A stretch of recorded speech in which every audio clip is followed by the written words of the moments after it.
Venancio Mondlane aiwa uya achishoka vakomana aiwa madictators, vakomana vada kuramba vari clinged on to power. Toona kuti aiwa kuunganidza ruzhinji kwaita kunyange vana Daniel Chapo nana Philippe Nyusi vakanda maoko mudenga. Sabara mashoko anobuda nyika panapa ndokuti subscribe like on the bell icon.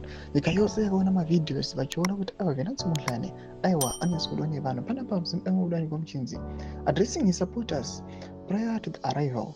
Mondlane declared that he was detaining not out of fear, but as a spearhead of a movement seeking justice and transparency.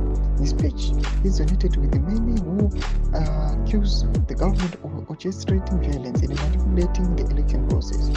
Mondlane's very chaotic challenged those in power, particularly Zimbabwean President Emmerson Mnangagwa, who is accused of interfering in Mozambique's election by facilitating the registration of fake voters. Anodanyora achiti, my body is at your disposal. Kill me, arrest me, do what you want, but my fight will never die, Mondlane stated emphatically.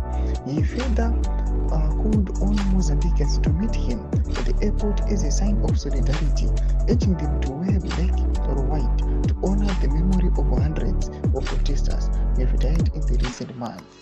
Ndochitiko chinoitika kuMozambique chatikaona kuti aiwa vakomana inyangwe nemainternational observers kunyangwe pamwe nemaunions vakomana vakaita sana UN na EU vanyatsoona kuti aiwa kunyangwe zvavo nyakuda zvichitaurwa navakomana vana Daniel Chapo vanakomana veSADC mashoko anenge achipublisha aiwa ndenhema vakanyatsokuona akanyatsokuzadza mamultitudes akamuunganira zvanoratidza kuti aiwa this is the president of the people. Vana Daniel Chapo panguva ino vakutoshira kuti vaita sei. Toziva mafuro enyu kuti pamusoro pechitiko ichi. Mina comment section medu, subscribe or like, so to the bell.